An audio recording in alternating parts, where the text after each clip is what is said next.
Sumainyo ang Panginoon. At sumayo rin. Ang mabuting balita ng Panginoon ayon kay San Mateo. Papuri sa iyo, Panginoon. Si Judas Iscariote, isa sa 12, ay nakipagkita sa mga punong saserdote. Ano po ang ibibigay ninyo sa akin kung tulungan ko kayong madakip si Jesus? Tanong niya. Noon din ay binilangan nila siya ng 30 salaping pilak. Mula noon, humanap na si Judas ng pagkakataon upang maipagkanulo si Jesus. Dumating ang unang araw ng kapistahan ng tinapay na walang lebadura. Lumapit kay Jesus ang mga alagad at nagtanong, "Saan po ninyo ibig na ipaghanda namin kayo ng hapunang Pampaskwa?" Sumagot siya, "Pumunta kayo sa lungsod at hanapin ninyo ang taong ito. Sabihin sa kanyang, ganito ang ipinasasabi ng guro. Malapit na ang aking oras. Ako at ang mga alagad ko'y sa bahay mo kakain ng hapunang Pampaskwa." Sinunod ng mga alagad ang utos ni Jesus at inihanda nila ang hapunang Pampaskwa. Nang gabing yaon, dumulog sa hapag si Jesus kasama ang 12 alagad.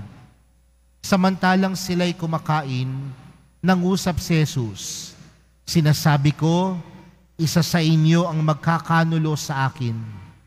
Nanlumo ang mga alagad at isa't isa'y nagtanong sa kanya, "Ako po ba, Panginoon?"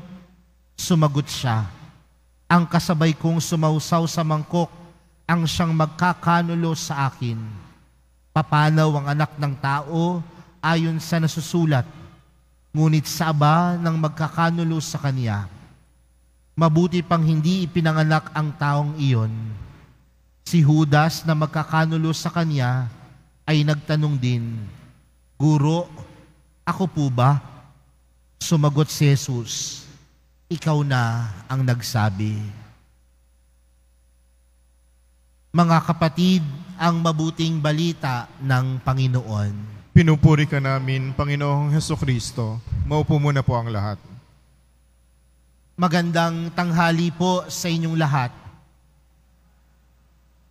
Tayo pong lahat ay nagkakatipon sa tanghaling ito upang ipagdiwang ang banal na misa ngayong tinatawag nating Miyerkules Santo.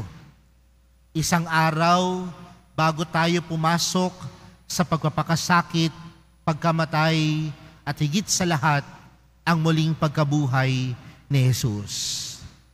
Ngunit mga kapatid, kung kayo po ay dumadalo ng misa nitong mga nakaraang araw, lalong-lalo na po nung Lunes Santo at Martes Santo, nagpapatungkol po ang ating ebanghelyo sa pagkakanulo ni Judas kay Jesus. Kung mapapansin po natin ang ating ebanghelyo kahapon ay mula sa ebanghelyo ni San Juan. Ngayon naman po ay ang ebanghelyo ay nagmula sa ebanghelyo ni San Mateo. Magkaiba man ang nagsulat, magkaiba man ang nagkwento, pero iisa lamang ang nanatiling totoo. At ano po? Si Judas itinatwa si Jesus. At kung merong nagtatwa kay Jesus, marahil kahit siya ay Diyos, alam natin na si Jesus nasaktan. Alam natin si Jesus nahirapan. Bakit? Dahil tandaan natin, ang pagtatatwa ni Judas ay ginawa niya kay Jesus. At sino ba si Jesus? Si Jesus ang pumili sa kanya bilang siya ay maging parte ng 12 apostoles. Si Jesus ang pumili sa kanya upang siya ang mangalaga ng kanilang kayamanan.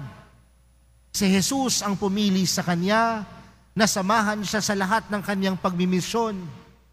At nakita ni Judas ang lahat ng mga kababalaghang ginawa ni Jesus. Nakita ni Judas ang pagiging mabuting tao at mabuting Diyos ni Jesus. Pero nasaktan marahil ang Panginoon dahil kung sino pa ang tinuturing niyang malapit sa Kanya, yun pa ang magkakanulo sa Kanya. Pero mga kapatid, alam natin kung magkano. Sabi sa Ebanghelyo, 30 salaping pilak, 30 pieces of silver. Yun lamang ang halaga ni Jesus para kay Judas. Pero hindi napagtanto ni Judas ang halaga niya sa Panginoon. Hindi napagtanto ni Judas na walang makatutumbas na kahit anong yaman at salapi niya pagdating sa mahal na pong Jesus Nazareno. Kaya mga kapatid, magandang tingnan sa mga oras na ito na marami ding pagkakataon sa buhay natin, tayo din ay nagiging si Judas. Tuwing kailan po ito mga kapatid? Sa mga pagkakataong ipinagpapalit natin si Jesus sa sariling kasiyahan, kaligayahan, at minsan sa maling pag-uugali. Nagiging Judas tayo sa mga pagkakataon na tayo ay nagkakasala. Nagiging Judas tayo sa mga pagkakataong tayo ay tumatalikod sa Kanya. Mga kapatid, wala naman pong perpekto sa mundo. Lahat may pagkukulang, lahat may pagkakasala, at lahat marahil ay naging si Judas na kay Jesus. Pero marahil ang katanungan natin, bakit pa kaya pinili ni Jesus si Judas? Alam niyang ipagtatatwa siya. Alam naman niyang sa huli, tatraydorin siya ni Judas. Pinili marahil ni Jesus si Judas dahil alam niya na kahit sa huli-hulihang pagkakataon ng buhay ni Judas, binigyan niya pa rin ito ng pagkakataong pumili. May kalayaang pumili si Judas. At ang pagpili ni Judas ay pagpili doon sa mga kalaban ni Jesus. Ganyan kabuti ang Diyos. Ganyan kabuti ang Panginoon. Ang bawat isa sa atin, binibigyan niya ng kalayaang pumili. Pero ang tanong, ano po ba ang madalas nating piliin? Sino po ba ang madalas nating piliin? Mga kapatid, kahit na si Jesus ay Diyos, nakaramdam siya ng sakit nung siya ay tinalikuran. At marahil sa ating pakikipag-ugnayan sa Diyos, nasasaktan din siya sa mga oras na tayo ay nagkakasala. Pero ganun pa man mga kapatid, mas malaki ang awa at pagmamahal at pagpapatawad ng Diyos sa atin kaysa sa mga kasalanang ating nagawa. Ang hinihintay lang sa atin ng Panginoon, piliin natin siya. At sa pagpili natin sa Kanya, tatalikuran natin ang buhay na mali. Tatalikuran natin ang buhay na makasalanan. Mga kapatid, ilan po ba sa atin dito ang nakatanggap na ng sakramento ng kumpisal?